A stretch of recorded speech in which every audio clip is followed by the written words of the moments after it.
دو قسم کی سوسائٹی میں خرابیاں آتی ہیں. ایک خرابی کہلاتی ہے عقیدے اور نظریے کی خرابی، اور ایک خرابی کہلاتی ہے عملی خرابی، عمل میں انسان خراب ہو. ان دونوں قسم کی خرابیوں کی اصلاح کو اصلاح کہا جاتا ہے، تزکیہ کہا جاتا ہے.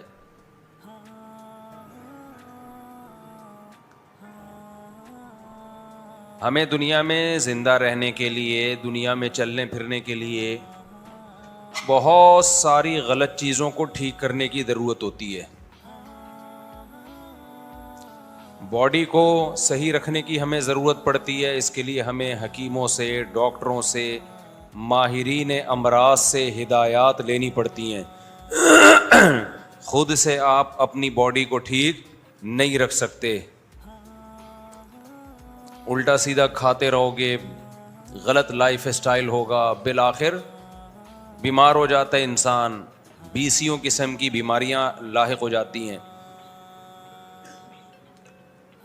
تو جب تک ڈاکٹروں سے یا کوئی ماہر حکیموں کی ہدایات آپ نہیں لوگے، اس زمانے میں آپ کے لیے اپنے آپ کو صحت مند رکھنا ممکن نہیں ہوگا.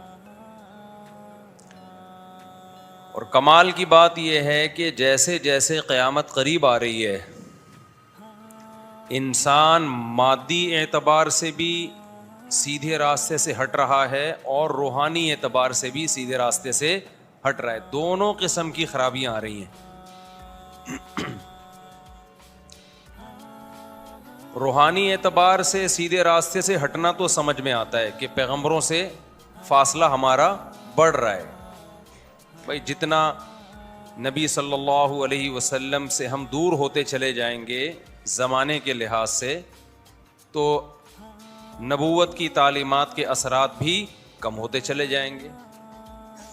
صحابہ نے نبی کو دیکھا، تابعین نے صحابہ کو، ان کا روحانی طور پہ گمراہ ہونے کا خطرہ کم تھا. ہم تو 1400 سال کے بعد پیدا ہوئے ہیں، ہمارا خطرہ زیادہ ہے. فاصلہ بہت ہو گیا نا. تو مذہبی لحاظ سے سوسائٹی میں خرابی کا آنا اتنا برا نہیں ہے.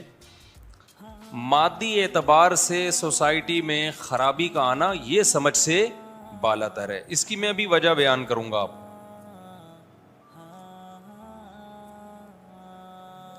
پہلے زمانے میں لوگوں کی صحتیں اچھی ہوتی تھیں، اب صحتیں خراب ہو رہی ہیں. پہلے ایسے موٹاپے نہیں ہوتے تھے، اب موٹاپے. پہلے شوگر کے اتنے پیشنٹ نہیں تھے، اب زیادہ ہیں.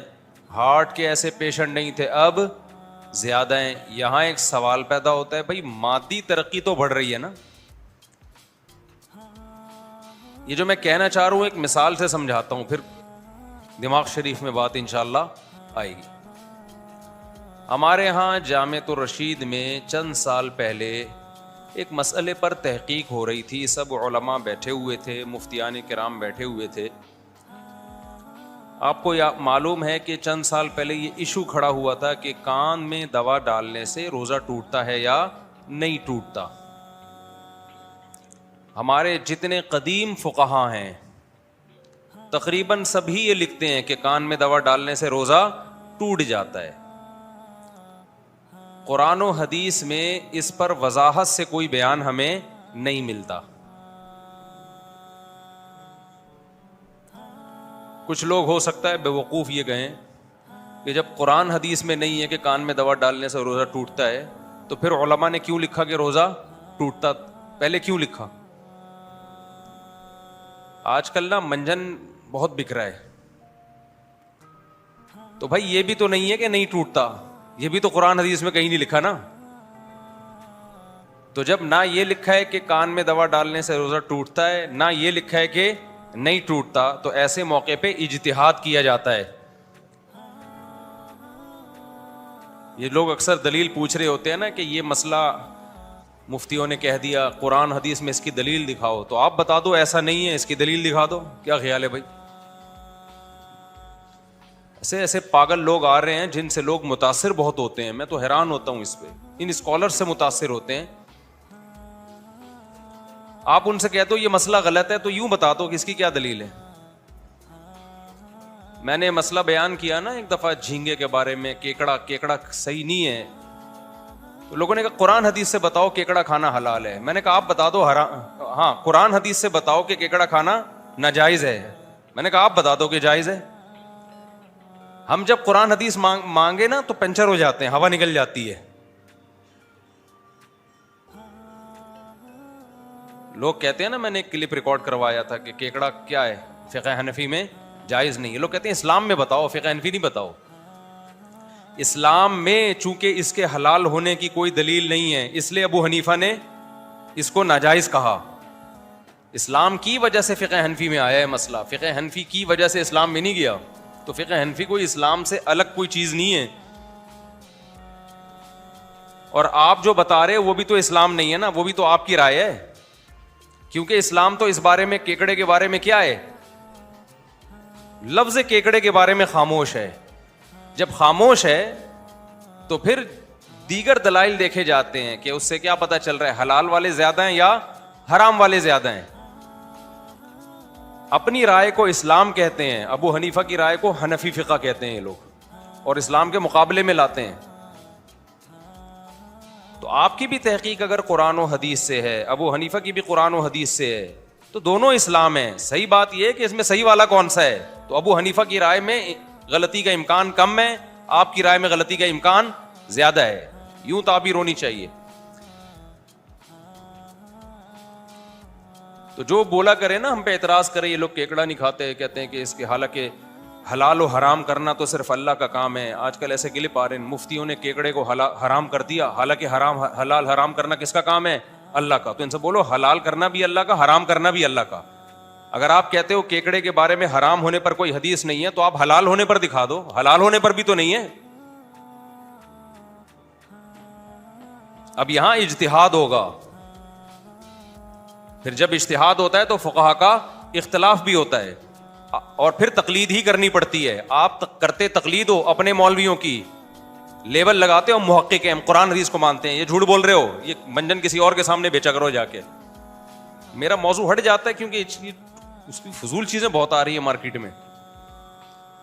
سیدھا سیدھا بولو بھائی میں امام شافعی کو فالو کرتا ہوں, میں کیا میں جاہل ہوں, میں امام شافعی کو فالو کرتا ہوں, پھر ہر مسئلے میں انہی کو فالو کرتا ہوں. یہ نہیں کہ کیکڑا کھانے کے لیے شافعی بنتا ہوں اور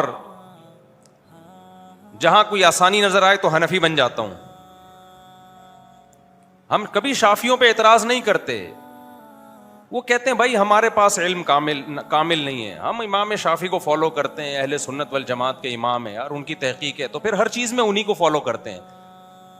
یہ نہیں ہوتا کہ بغیر ولی کے لڑکی نے جب گھر سے بھاگنا ہو تو پھر حنفی کو فالو کرے گی, اور کیکڑا کھانا ہو تو کس کو. میرے پاس ایسے اہل حدیث کے فون آئے ہیں کیکڑا کھانے کے لیے اہل حدیث ہیں, لڑکی سے ابا کی مرضی کے بغیر شادی کرنے کے لیے فقہ حنفی سے فتویٰ لے رہے ہیں. یہ مذاق بنا رہے ہیں دین کو اور کچھ بھی نہیں ہے. باقی جو کہتا ہے نا سمندر کی ہر مخلوق حلال ہے, حرام ہونے کی کوئی دلیل نہیں ہے اس سے, اور پانی کی ہر مخلوق, تو کیکڑا پانی میں بھی رہتا ہے اور خشکی میں بھی, مگرمچھ پانی میں بھی رہتا ہے اور خشکی میں بھی, کچھوا پانی میں بھی رہتا ہے اور خشکی میں بھی. تو پھر کیکڑا حلال نہیں ہے, پھر کچھوا اور مگرمچھ بھی حلال ہے, اس کے انڈے بھی کھایا کرو. اس لیے جس نے ابو حنیفہ کو پڑھا ہے نا, خدا کی قسم گہرائی میں جا کے وہ کہے گا ابو حنیفہ نے واقعی قرآن و سنت کو بہت ڈیپتھ میں جا کے ایکسپلین کیا امت کے سامنے. یہ لوگ ہم سے ابو حنیفہ چھڑوا کے کہتے ہیں نبی کے پہ آ جاؤ. ہمیں پتہ ہے نبی کی, یہ ابو حنیفہ چھڑوا کے نبی پہ نہیں لا رہے, یہ ابو حنیفہ چھڑوا کے اپنی رائے پہ لے کر آ رہے ہیں, اس کو نبی کی رائے قرار دے رہے ہیں کہ جو ہمیں جو سمجھ میں آ رہا ہے وہ نبی کے. ابو حنیفہ جو تھے وہ نبی کو نہیں سمجھا انہوں نے.